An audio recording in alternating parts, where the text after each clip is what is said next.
Bem-vindos mais uma vez ao canal do professor Anatólio Arce. Hoje nós vamos iniciar uma série de resolução de questões do concurso SED-MS do Instituto OCP da disciplina de História. Eu fiz em vídeos anteriores, no começo de 2023, uma série de resolução de questões de Sociologia, desse mesmo concurso da OCP SED-MS 2022, mas de Sociologia.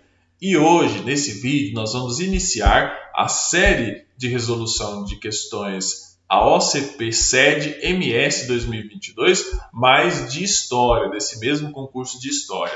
Porém, no vídeo, nós não vamos resolver as 40 questões específicas de História que ocorreram nesse concurso. Nós vamos resolver apenas nesse vídeo as questões 41, 42, 43, 44 e 45, tá? As outras demais questões nós vamos resolver em vídeos posteriores. Então, sem mais delongas, a questão 41, ela vai trazer o seguinte enunciado: está um pouco fora de esquadro, está um pouco fora da ordem da OCP, que costuma dar questões de enunciado mais curtos. Na prova de Sociologia, inclusive, desse mesmo concurso no mesmo ano, a prova teve enunciados muito mais curtos. Mas nessa questão, o enunciado está um pouco mais longo. Mas vamos ler atentamente o enunciado, porque, como eu já disse em vídeos anteriores, é muito importante ler o enunciado e todas as alternativas de maneira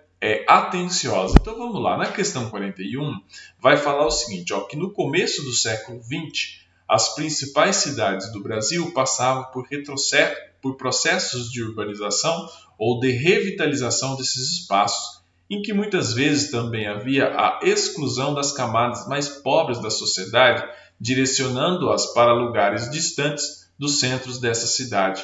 A chamada Revolta da Vacina foi um dos episódios relacionados a esse contexto. Em relação a essa revolta, assinale a alternativa correta. Primeiramente, você tem que ter em mente, que no Brasil ocorria esse processo de reurbanização, de revitalização urbana. O Brasil vivia um processo ainda que incipiente de urbanização, era um processo ainda tímido, não comparado ao processo de urbanização ocorrido entre 1930 e 1980, que foi um processo que foi um processo muito mais acelerado de urbanização. O Brasil, inclusive, ele se tornou um país marcadamente rural para um país extremamente urbanizado em basicamente 50 anos, certo? Mas aí ele está falando do começo do século XX. Então é muito importante que o indivíduo, que o candidato, ele saiba contextualizar muito bem a que período histórico está falando. Então é no começo do século XX. Vamos ler a alternativa A, que ele está pedindo da revolta da vacina em específico. Tá bom? A revolta da vacina que ocorreu ali por volta de 1900, que foi em 1904, se você for ver. Se você já sabendo que a revolta da vacina ocorreu em 1904, ali no início da República, você já mais ou menos elimina algumas alternativas. Mas vamos ver a alternativa A. Vamos ler ela, vamos ver se ela está condizente com os nossos conhecimentos prévios, se ela está condizente ou não. Vamos lá, a alternativa A vai dizer: a revolta da vacina ocorreu em 1904 na cidade do Rio de Janeiro. Até aí tudo bem, ela ocorreu mesmo no Rio de Janeiro, ali foi por volta de 1904, certo? Porém, está dizendo que o motivo foi a falta de vacinas contra a gripe espanhola. Vamos lá, pera lá, raciocínio.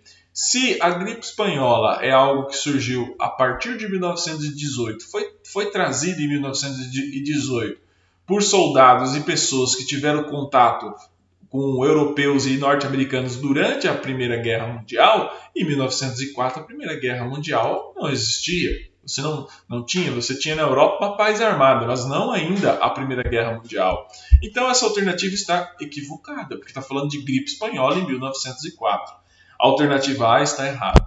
Vamos ler a alternativa B. A alternativa B vai dizer: essa revolta ocorreu em 1904 na cidade do Rio de Janeiro. Tudo bem, ela ocorreu, como eu disse, em 1904 na cidade do Rio de Janeiro, onde o governo federal tornou obrigatória a vacina contra a varíola, causando revolta na população. Essa alternativa está correta. Por quê? Porque a revolta da vacina ela ocorreu por uma questão de desinformação e também de ignorância. desinformação por parte do governo e ignorância por parte da população. Em 1904, no Rio de Janeiro, a cidade do Rio de Janeiro, sobretudo as áreas mais pobres, vivia o quê? Uma epidemia de varíola. Vivia uma epidemia desse vírus, dessa varíola, e os ricos, temendo que os pobres passassem a varíola para eles, porque ali era o foco, era a região pobre. Porém, o pobre tinha contato com o rico. Quem era o empregado dos ricos? Eram os pobres. Então, e os pobres moravam onde? Moravam nas favelas. E aí, ou nos cortiços, que eram o foco de varíola. Então, isso daí estava atrapalhando os ricos. Muitos ricos estavam morrendo dessa doença. Então, o governo federal ele tornou o quê? Obrigatória a vacina, sem explicar para a população. Certo? Não era como é hoje uma seringa, era tipo um pistolão, era complicado você vacinar, era muito doloroso você vacinar. E tinha desinformação, que muita gente que achava quando houve a propagação da notícia, não como hoje, obviamente, mas a propagação da notícia do boca a boca naquela época, de que eles iriam introduzir o vírus em você, a população começou a ficar revoltada e não aceitar a vacinação. Certo? E isso se tornou uma revolta conhecida como revolta da vacina. Portanto, na questão 41, a alternativa B está correta. Vamos eliminar as demais alternativas, porque em concurso público é muito importante você eliminar as alternativas. Na hora lá você não tem o gabarito. Aqui eu tenho o gabarito, certo? Para confirmar, resolvi essa questão sem o gabarito, mas aqui tem o gabarito para confirmar. Porém, na hora lá você não tem o gabarito. Você tem só você e seu cérebro mesmo, seus conhecimentos, né, para resolver a questão e a sua frieza também para não cair em pegadinha. Vamos lá, alternativa C vai dizer, a revolta da vacina ocorreu em 1910 na cidade do Recife, onde a população se revoltou contra a falta de vacinas contra a varíola. Não ocorreu nem em 1910, você tem que ter noção certa de tempo e espaço, tá bom? É importante que o historiador ele tem que ter uma noção de tempo e espaço, e não ocorreu no Recife, certo? Portanto, a alternativa C está equivocada. E a alternativa D vai dizer, essa revolta ocorreu em 1904 em São Paulo. A data está correta, porém o local está completamente equivocado. Não foi em São Paulo que ocorreu a revolta da vacina, onde a população protestou contra o governo federal, contra a obrigatoriedade da vacina da varíola. Certo, houve esse protesto da população contra a obrigatoriedade, mas não ocorreu em São Paulo. Ocorreu em 1904, mas não ocorreu em São Paulo. Ocorreu no Rio de Janeiro. E a alternativa E vai dizer, esse episódio histórico iniciou em 1908 na cidade de Salvador, certo? Onde a população clamava por vacinas contra a gripe espanhola. Aqui está tudo equivocado, a data, a cidade e o motivo. Sendo assim, na questão 41, a alternativa correta é a letra B. Certo, vamos agora à questão 42. Deixa eu só virar a página aqui. A questão 42 vai trazer o seguinte enunciado. No século XIX, diversas colônias na América Latina conseguiram suas independências diante de suas respectivas metrópoles. Beleza, isso ocorreu no século XIX, sobretudo nas primeiras 3 décadas do século XIX, que ocorreu a consolidação dos principais processos de independência que ocorreram na América. Certo? Analise as assertivas relacionadas a esses processos de independência e assinale a alternativa correta. O que ele está pedindo em linhas gerais? Está pedindo para você ler, certo? A alternativa A1, né? A inserção 1, A2 e A3 e ver se ela está correta. Certo? Vamos lá. Ó. A1 vai dizer o seguinte, ó. Todas as independências na América Latina tiveram participação popular e as pautas dessa classe social foram respeitadas ao fim do processo. Essa inserção A1 está errada. Por quê? Não foram todas as independências da América Latina que tiveram participação popular. Você tem ali alguns processos de independência que tiveram uma certa participação popular, como a do Bolívar, mas a participação popular se deu muito mais nas guerras do que propriamente no processo decisório da independência. Você tem a independência do Haiti, sim, que teve uma forte participação popular, porque ela foi uma revolta escravocrata, mas ela ocorreu no século XVIII e não no século XIX, embora os seus desdobramentos também tiveram consequências no século XIX, certo? Mas o grande erro está dizendo aqui que dessa classe social foram respeitadas respeitadas o processo. Está dizendo que a participação popular ela ocorreu em todos e que foram respeitados os desejos das classes populares no processo de independência. O que não foi, nós sabemos que não foi, porque em praticamente todos eles o poder foi entregue para a elite crioula, para a elite donas de terras e dos escravos. Portanto, a inserção 1 está equivocada. A 2 vai dizer que Bolívar e José Martí foram importantes nomes nas lutas por independência da América Latina. Correto. A questão não está falando que o Bolívar e o San Martín fizeram o processo de independência. Está dizendo que eles foram importantes nomes nas lutas pelo processo de independência. Com certeza. E os próprios livros de história, os documentos históricos, comprovam isso. Portanto, a inserção 2 está correta. A 3 vai dizer o seguinte: a maioria das independências na América Latina foram finalizadas pelas elites regionais que buscaram atender os seus interesses, excluindo as classes populares. Correto, correto. O que eu disse aqui, por exemplo, que desmenti aqui, está dizendo aqui que a maioria desses processos de independência, o grande processo decisório, a finalização desse processo, as questões diplomáticas, depois de vencidas do campo de batalha, elas foram tomadas pelas elites regionais. Foram as elites regionais que concluíram esse processo de independência no âmbito diplomático e que ficaram com poder político, que já tinham o poder econômico, mas ficaram com o poder político. Então, o processo de independência foi o quê? Uma consolidação do poder político dessas elites regionais, que elas já tinham o poder econômico durante o período colonial. Lembrando que foram os donos de terras e dos escravos que consolidaram, que finalizaram esse processo de independência. As elites regionais tiveram uma participação muito grande, mas a participação deles se dava por interesse também conservador, de conservar aquilo que lhes interessa, somente retirar a presença política na metrópole. Sendo assim, a inserção 2 e 3, certo? As alternativas 2 e 3 estão corretas, certo? Então, se você vai aqui e coloca apenas a 1 e a 2, não. Apenas a 1 e a 3, não. Apenas a 1 e a 2, não. Apenas a 2, não. Apenas a 1, não. É a D. É a 2 e a 3. Qual é a alternativa que fala que é apenas a 2 e a 3? É a questão D. Sendo assim, na questão 42, a alternativa correta é a letra D. Vamos agora à questão 3, né? Muito diversa, ela vai para o Brasil, República, depois para o processo de independência e agora ela vai para Roma Antiga. E a questão 43 vai trazer o seguinte enunciado: Roma Antiga foi uma das maiores civilizações da antiguidade. Sua história ultrapassou séculos e seu território alcançou um continente. Devido a essa extensão histórica, os estudos quanto a essa civilização são divididos em períodos relacionados às formas de governo. Assinale a alternativa que apresenta essa divisão de ordem cronológica. Essa alternativa ela não tem segredo. Quando você começa a estudar o Império Romano, o que os historiadores dizem, a maioria dos historiadores? Dizem que Roma, a história da Roma Antiga, pode ser dividida em 3 fases. A fase monarca, a fase republicana e a fase imperial.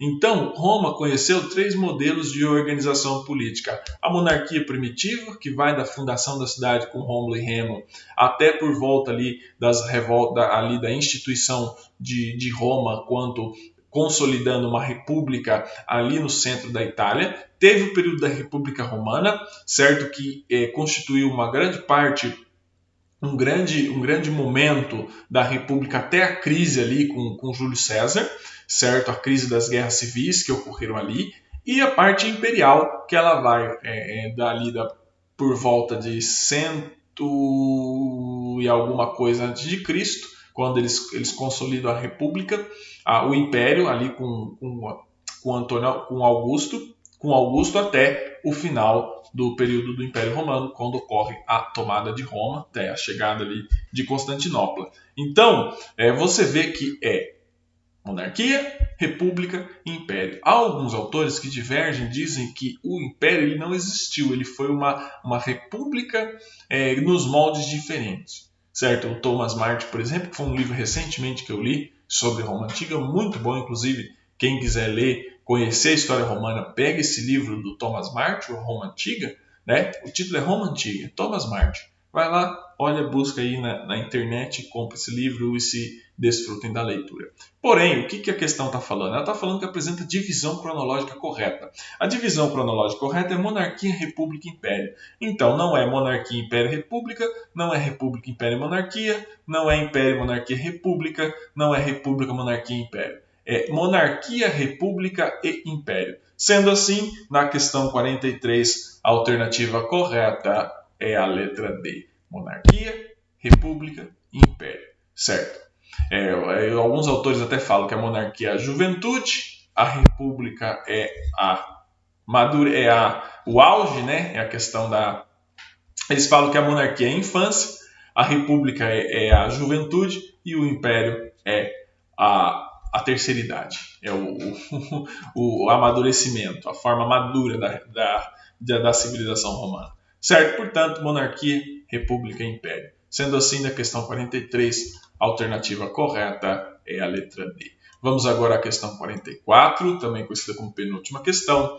Então, uma questão ainda de enunciado grande. Tem muitas questões de enunciado grande em história nesse concurso.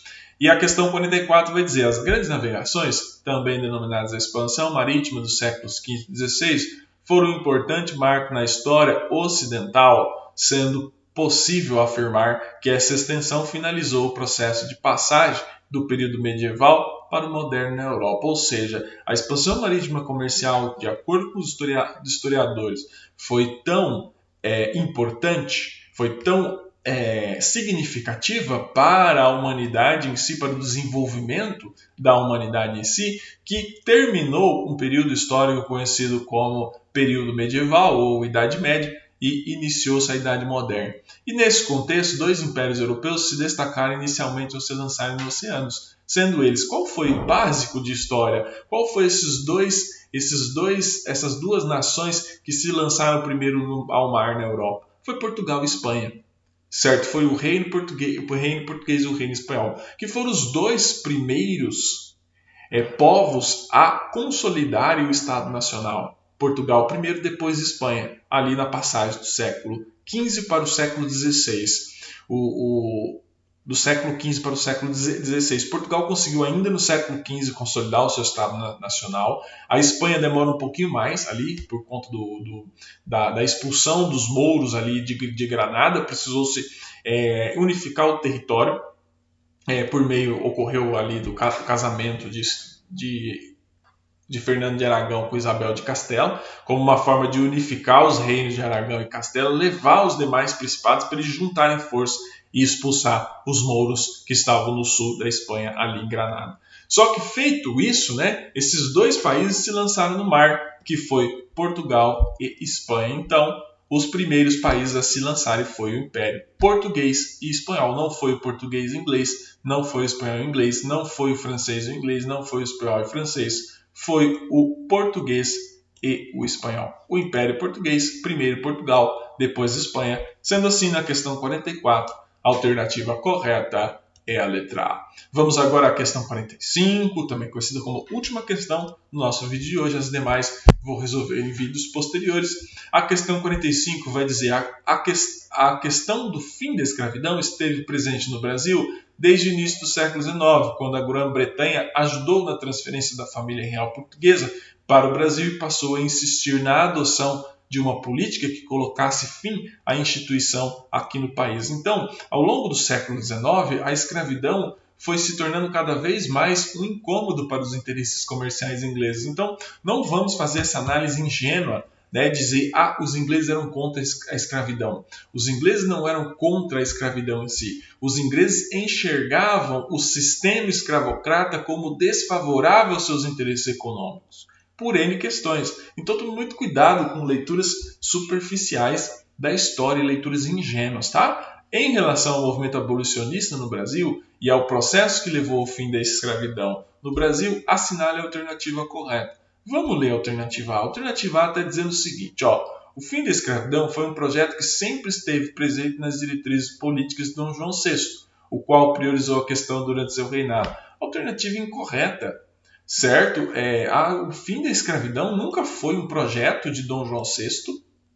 O projeto de Dom João VI era salvar sua pele, não ser morto por Napoleão. Depois que ele vem para o Brasil, ele gosta do Brasil. O projeto dele era colocar a corte aqui mesmo, mas circunstâncias políticas lá em Portugal o impediram disso, que eu não vou me alongar, certo? Mas ele não tinha esse projeto de acabar a escravidão. Pelo contrário, os escravocratas o apoiavam, né? E ele não priorizou essa questão no seu reinado. Sendo assim, a alternativa A está equivocada. A alternativa B vai dizer o seguinte: com a expansão da produção cafeeira, a mão de obra escrava cedeu lugar ao trabalho livre assalariado, facilitando o processo de abolição da escravidão. Tome cuidado com essa alternativa, porque a expansão da produção cafeeira, ao longo do século XIX, ela fez com que aumentasse a necessidade de escravos.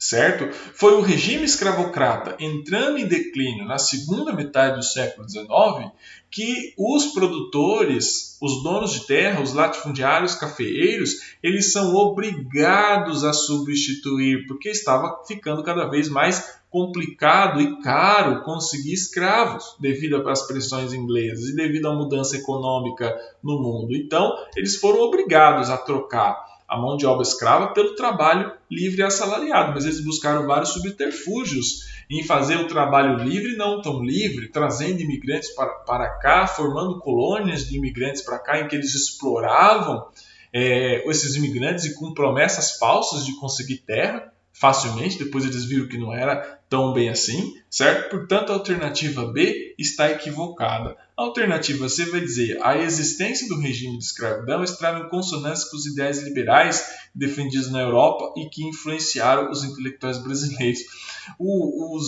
Os ideais liberais defendidos na Europa eram anti-escravocratas, porque esses ideais liberais estavam atrelados ao capitalismo e ao livre mercado. E a escravidão, ela não atendia aos interesses do livre mercado. Por quê?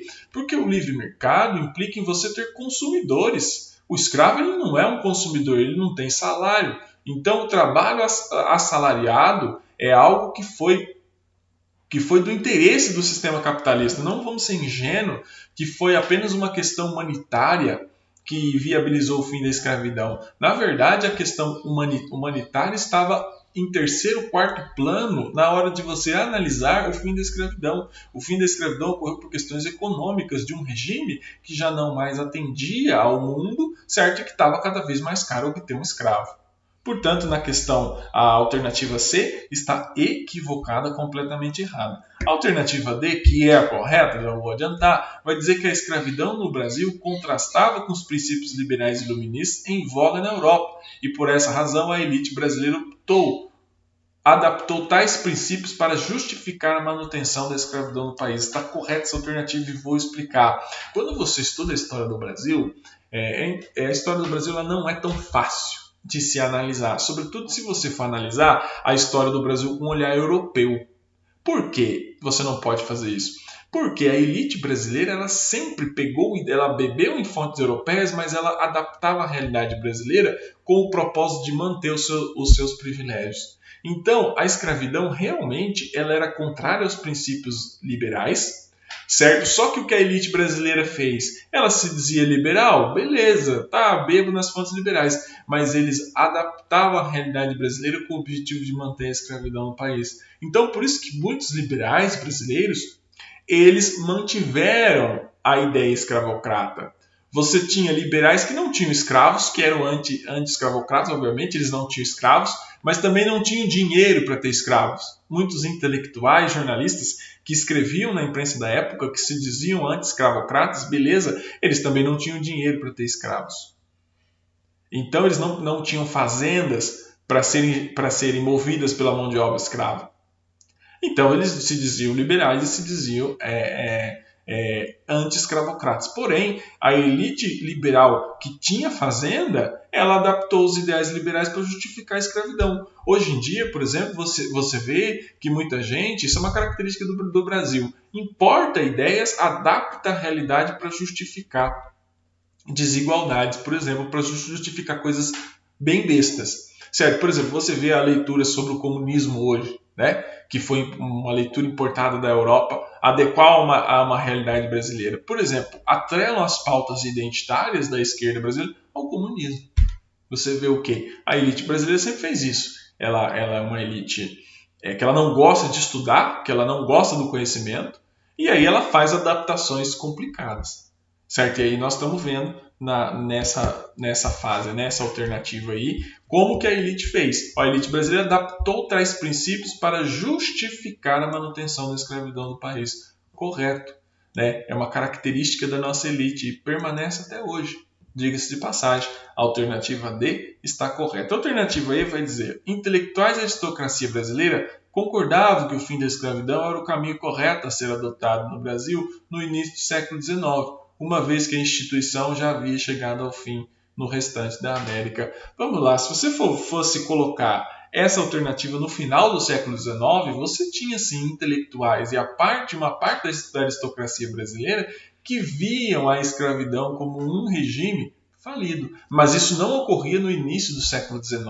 Então tome muito cuidado com o tempo histórico, tá? Que o candidato, a banca, coloca muito uma alternativa que pode estar correta, que ocorreu de fato essa conjuntura política, mas na data errada, certo? No momento errado. Esse momento ocorreu o quê? No final do século XIX. Aí sim você tinha intelectuais, você tinha a aristocracia brasileira que já via a escravidão como algo falido, mas não no início do século XIX. Tá? No início do século XIX a escravidão não era vista como um caminho correto, né? O fim da escravidão. E também só foi no final do século XIX que essa instituição havia acabado no restante da América. O Brasil, inclusive, ele foi um dos últimos países a abolir a escravidão no mundo ocidental. Certo? Portanto, na questão 45, a alternativa correta é a letra D. Certo? Curta, compartilhe, se inscreva no nosso canal. Muito obrigado pela atenção de todos vocês. Seguimos aqui com os nossos estudos.